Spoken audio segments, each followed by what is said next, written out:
تو ماہ مبارک کا آخری اشرا ہمارے سروں پر سے گزر رہا ہے.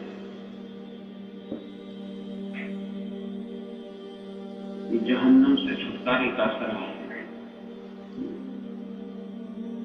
ہمارے حضرت کی بات ہے کہ ہمیں اس کا استحضار رہنا چاہیے، دھیان رہنا چاہیے کہ جہنم سے چھٹکارے کا اشرا ہمارے سروں پر سے گزر رہا ہے. اور یہ پورا منتہا ہے، پوری محنت کا منتہا یہ ہے اللہ تعالیٰ ہمیں جہنم کے دکھ دینے والے عذاب سے بچا لے اور اللہ تعالیٰ ہمیں جنت کی نعمتوں میں ٹھکانہ دے دے. بس یہ منتہا ہے ہمارا.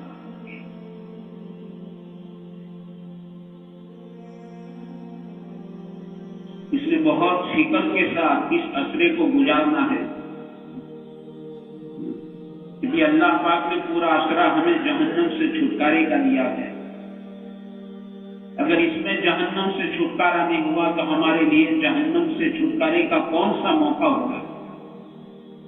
یہ اللہ تعالیٰ ہماری تنہائی کی سوچ کرنی چاہیے.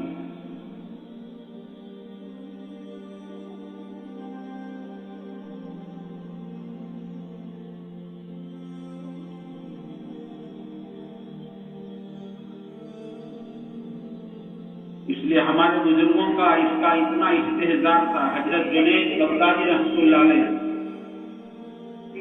حالانکہ جن کی حیات ایسی ہے یہ فرماتے ہیں کہ مجھے عمر نوح مل جائے. عمر نوح جو ہے بعض علماء کہتے ہیں 1000 سال اور بعض کہتے ہیں 1500 سال. حضرت جنید یہ فرماتے رحمۃ اللہ علیہ کہ مجھے عمر نوح بھی مل جائے نا تو میں ایک وظیفہ نہیں چھوڑوں. جن کی زندگیوں میں اہتمام ایسا ہے اعمال کا، جن کی سکرات کا عالم یہ ہے کہ سکرات پر کسی نے کلمہ تلقین کیا تو آپ نے آنکھ کھولی اور آنکھ کھول کر یہ فرمایا کس نے کلمہ تلقین کیا؟ میں تو زندگی بھر اس کو بھولا نہیں کہ اس وقت مجھے یاد دلانا پڑے. جن کی سکرات ایسی ہے بتاؤ زندگی کیسی ہوگی؟ ایسے حضرت جنید رحمۃ اللہ علیہ کہتے چراغ پر اپنی انگلی کو رکھتے تھے، چراغ کو جلاتے تھے اور چراغ پر اپنی انگلی کو رکھتے تھے، اور جب انگلی جلنے لگتی تھی برداشت نہیں ہوتا تھا تو انگلی ہٹا دیتے تھے اور اپنے نفس کو یوں کہتے تھے کہ تم معمولی چراغ کی آگ کو برداشت نہیں کر سکتا تو جہنم کی آگ کو کیسے برداشت کرے گا؟ یہ ہمارے بزرگوں کا طریق ہے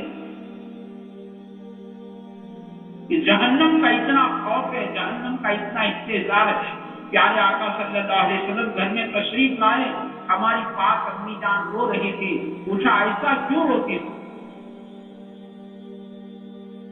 معلوم ہوا آدمی کو گھر والوں کے حالات سے باخبر رہنا چاہیے، بے خبر نہیں. ایسا کیوں روتی ہو؟ کہا یا نبی اللہ مجھے جہنم یاد آ گئی.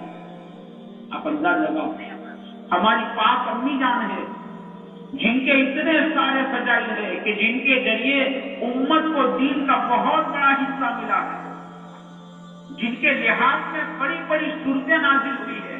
صحابہ رضی اللہ تعالیٰ عنہ آپ کے مکان کے باہر ٹھہرے ہوئے کھڑے رہتے تھے اور آپ کے لحاظ میں بڑی بڑی صورتیں نازل ہوتی تھی جو صحابہ حضور سے معلوم کرتے تھے.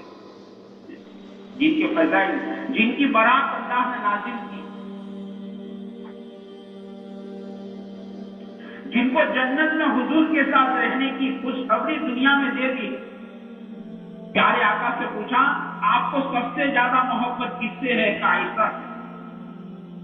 اس سارے فضائل کی مالک ہے یہ، لیکن پھر بھی جہنم کو یاد کر کے رو رہی ہے کہ یا نبی اللہ مجھے جہنم یاد آ گئی. معلوم جہنم کو یاد کر کے رونا.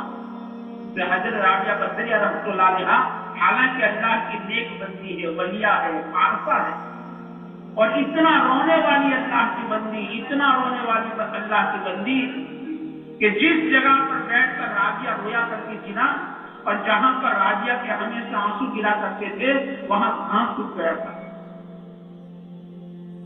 آپ انداز سے لگاؤ کہ رابعہ کتنا روتی ہوگی اور رابعہ کے کتنے آنسو وہاں پر گرے ہو گئے کہ وہاں گھاس سوکھ گیا تھا. ہم جانتے ہیں کہ جہاں ہمیشہ پانی گرا کرتا وہاں گھاس سوکھ جاتا. تو رابعہ کتنا رو کے دی کہ اس جگہ پر گھاس سوکھ گیا. یہ ہمارا چلنے کا راستہ ہے. ایک مرتبہ آپ کے سامنے بنی ہوئی مرغی جس کو ہم تندوری مرغی کہتے ہیں, تندوری مرغی تو ہم بھی کھاتے ہیں نا, حضرت رابعہ کے سامنے رکھی گئی. کہتا حضرت رابعہ اس بنی ہوئی مرغی کو دیکھ رہی ہے, رو رہی ہے, دیکھ رہی ہے, رو رہی ہے. کسی نے کہا کہ رابعہ یہ رونے کا موقع نہیں تھا, اتنی اچھی نعمت آپ کے سامنے رکھی گئی, آپ کو کھانا شروع کرنا چاہیے.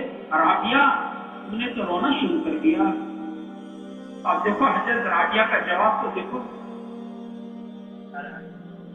حضرت رابعہ جواب میں کہتی ہے کہ بہن یہ مرغی ذبح کی گئی, اس کی جان نکل گئی اور اس کو دنیا کی آگ میں سینکا گیا اور پھر میرے سامنے رکھا گیا ہے.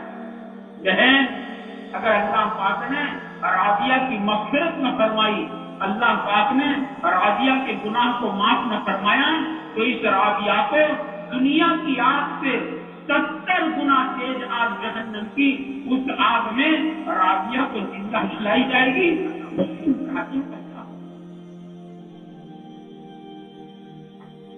ہمارا تو راستہ, ہم راستہ بھول گئے. آدمی بھول کر اپنی موت کو یاد کرتا, قبر کو یاد کرتا, جہنم کے دکھ دینے والے عذاب کو یاد کرتا. اس لیے اللہ کے پیارے حبیب صلی اللہ علیہ وسلم نے جنت کو بھی بہت کھولا, جہنم کو بھی بہت کھولا. اتنا شاید کسی نبی نے نہیں کھولا جتنا ہمارے پیارے نبی صلی اللہ علیہ وسلم نے جنت اور جہنم کو کھول کھول کر امت کو سنایا. اور ہمیں اس کی تعلیم دی ہے, خاص رمضان کے مہینے میں اس کی تعلیم ہے. جنت کا سوال کرو اور جہنم سے پناہ مانگو. اللہم انی اسألک رضاک والجنہ اعوذ بک من غضبک والنار. یا اللہ میں جنت کا سوال, تیری رضا کا سوال کرتا ہوں, تو راضی ہو جا. اس لیے کہ اللہ کی رضا کا انجام جنت ہے, اس لیے جنت کا دوسرا نام مقام رضا ہے. رمضان کا خاص وظیفہ ہے. بہت تھوڑے دن رہ گئے, ہمارے پیارے نبی صلی اللہ علیہ وسلم نے شعبان کی آخری راتوں میں اپنی امت کو وظیفہ بتایا. کوئی پیر صاحب کا وظیفہ آدمی کتنا اہتمام کرتا, کسی مولانا کا وظیفہ آدمی کتنا اہتمام کرتا. یہ تو ہمارے پیارے آقا صلی اللہ علیہ وسلم کا اور خاص رمضان کا وظیفہ ہے کہ اللہ سے جنت کا سوال کرو. اللہم انی اسألک الجنہ, یا اللہ میں جنت کا سوال کرتا ہوں, یا اللہ میں جہنم سے پناہ مانگتا ہوں کہ جہنم سے مجھے پناہ دے. ہمارے حضرت فرماتے ہیں کہ جو بندہ جو ہے نا اللہ سے بار بار جنت مانگتا, بار بار خوب مانگو. اللہ کی ذات ایسی ذات ہے, وہ سینکڑوں ماؤں سے زیادہ مہربان ہے. بندہ کسی چیز کو بار بار اللہ سے مانگتا, اللہ کو پیار آتا ہے. بچہ کسی چیز کو ماں کے پاس بار بار مانگتا ہے, ماں جھلک دیتی ہے کہ بار بار مانگتا ہے. اللہ سینکڑوں ماؤں سے زیادہ مہربان ہے کہ بندہ بار بار کسی چیز کو اللہ سے مانگتا ہے, بار بار. ایک بزرگ تھے جو تہجد میں ہمیشہ یہ پڑھا مانگا کرتے تھے, اہدنا الصراط المستقیم, اہدنا الصراط. ہمیشہ ان کا چھوٹا بچہ اپنی امی کو کہے کہ امی امی کیا ابھی ابا جان کو سورہ فاتحہ نہیں آئی ہے, بار بار مانگنا. اللہ کو پیارا تھا, یہ شان ابدیت ہے, بار بار مانگو.